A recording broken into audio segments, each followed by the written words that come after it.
सन्यासी। आज हमारे देश के लोग सन्यासी शब्द से या तो डरते हैं या नफरत करते हैं। मेरे बड़े सारे स्टूडेंट हैं, हमसे कहते हैं कि सर हम जब ध्यान करने बैठते हैं तो मम्मी पापा डांटते हैं कि सन्यासी बनने जा रहा है, पहले आईएएस बनो। सन्यासी मतलब जागृत, सन्यासी मतलब भगोड़ा नहीं होता। अगर आपके बच्चे ध्यान कर रहे हैं तो करने दीजिए सर। बड़ा प्यारा वर्ड है जागृत। राजा जनक जागृत है और राजा है। सर मन को तो कोई भी जीते ना। आप आईएएस हैं और आपने अपना मन जीत रखा है तो आप एक बहुत सफल आईएएस अधिकारी रहेंगे। आप राजा हैं, आपने अपना मन जीत रखा है तो आप अपने लिए कुछ नहीं करेंगे जीवन में, प्रजा के लिए करेंगे। इसीलिए तो भारत राम जैसे लोगों के राजा के रूप में देखता है, श्री राम। अभी आगे मैं उन पर चर्चा करूंगा श्री राम पर कि शिक्षा ने हमें क्या क्या रंग दिखा दिए, कैसे हमें मूल उद्देश्य से भटका दिया। एक शिक्षित आदमी किसी भी धर्म से नफरत करे, संभव ही नहीं है सर, संभव ही नहीं है। एक शिक्षित आदमी, शिक्षित किसी धर्म से नफरत करे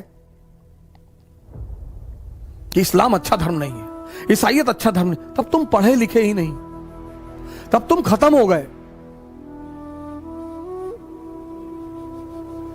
अगर उच्च शिक्षा लेने के बाद भी किसी को यह समझ में नहीं आया कि भगवान एक है, ईश्वर एक है, धर्म का रोल क्या है, सर उसकी शिक्षा खत्म। उसकी शिक्षा का कोई मूल्य नहीं है सर, बेकार है सर। उसको अपनी सारी डिग्रियों को जला देना चाहिए।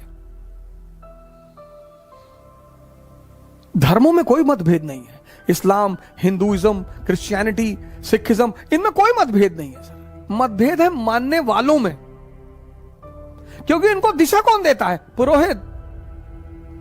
और 98% पुरोहितों को कुछ भी नहीं पता, चाहे वो किसी भी धर्म के हो। मैं किसी का नाम नहीं लूंगा, ना मैं किसी हिंदू पुरोहित का नाम लूंगा, ना मैं किसी मुसलमान पुरोहित को नाम लूंगा। लेकिन कभी कभी जब मैं इन पुरोहितों को सुनता हूं तो मुझे बड़ी, और ऐसे ऐसे पुरोहित हैं, मुसलमान पुरोहित, हिंदू पुरोहित, जिनको लाखों लोग सुनते हैं सर, और वो इतनी उल्टी सीधी बातें उनको बताते हैं,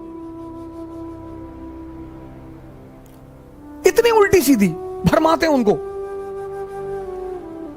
ये पुरोहित, संत की बात मैं नहीं कर रहा हूं, संत एक दूसरी धारा है सर। मैं पुरोहितों की बात कर रहा हूं, वो किसी भी धर्म के हैं। 98% ये तोते हैं, रटे हुए लोग हैं। संत तो कबीर जैसा होगा, पढ़ा भले ना हो लेकिन समझदारी बहुत बड़ी होगी। कंकड़ पत्थर जोड़ के मस्जिद लियो बनाए और ताचड़ मुल्ला बांग दे का बहरा भयो खुदाए, किसी ने कुछ नहीं कहा उन्हें। सन्यासी तो बहुत बड़ी चीज है इस देश की सर। कोई जरूरी नहीं कि सन्यासी गेरुआ पहनेगा, जीन्स भी पहन सकता है सर, टी शर्ट भी पहन सकता है, रेबैन का चश्मा भी लगा सकता है।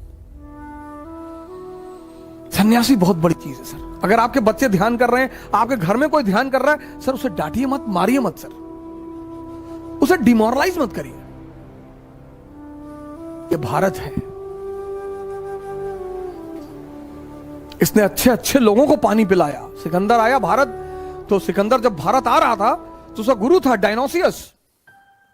तो जब हम विदेश जाते हैं, जैसे पहली बार मैं ही बाहर गया, कंट्री के बाहर गया, तो मैंने लोगों को फोन किया, जो हमारे रिश्तेदार हैं, दोस्त हैं, मैंने उनको फोन किया कि हाँ भैया, मनोज भैया, हाँ वैसे बाहर जा रहे थे तो कुछ मंगाना है तो बताओ। तो अब वो पूछेंगे ही कि कहां जा रहे हो, तो हमने कहा ऐसे ही अमेरिका जा रहे थे। अच्छा अमेरिका जा दो भैया, हाँ हाँ हाँ अमेरिका जा। अब सीधे कह नहीं सकते ना फोन करके कि भैया अमेरिका जा रहे, लेकिन खुशी बहुत है कि अमेरिका जा रहे हैं। अब उसे बताना है कि अमेरिका जा रहे हैं, तो कह रहे भैया अमेरिका जा रहे हैं तो कुछ मंगाना हो। अब लाएंगे तो वैसे भी कुछ नहीं हम, लेकिन कैसे बताएं लोगों को कि अमेरिका जा रहे हैं। तो सिकंदर भी भारत की तरफ आ रहा था, पूरब की तरफ, तो गया डायनोसियस। डायनोसियस उसका आध्यात्मिक गुरु है। तो कहा गुरुदेव पूरब की तरफ जा रहे हैं, भारत की तरफ, कुछ लाना है? बोले यार कुछ लाना वाना नहीं है, हट जाओ सामने से, धूप आ रही है। तो 18 साल का लड़का जिद में आ गया कि नहीं बताओ कुछ लाना है कि नहीं। बोले यार लाना तो है। बोले क्या लाना है?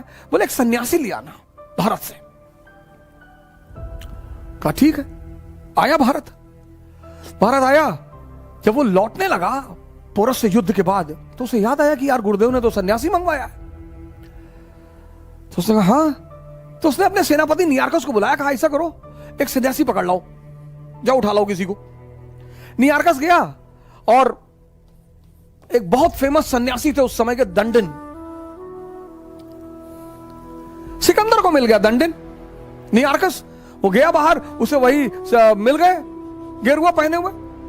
उसको लगा ये है सन्यासी। उसने दंडिन से कहा कि सिकंदर भाई ने बुलाया है। बोले सिकंदर भाई ये कौन है? अरे बोले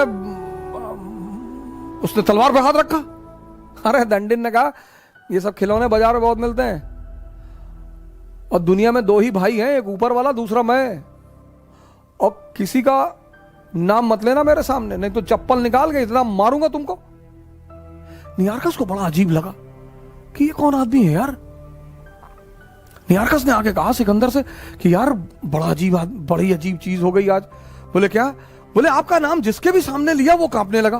पहली बार एक नंगा सा आदमी, फकीर, भिखमंगा, वो तो हम ही को गाली देने लगा पलट के कि बड़ा सिकंदर देखे। सिकंदर ने कहा अच्छा चलो। सिकंदर पहुंचा दंडिन के पास, कहा मैं सिकंदर अगर पहाड़ों को हुक्म कर दूं तो पहाड़ भी चलते हैं। डायलॉग बाजी मानवीय प्रवृत्ति है।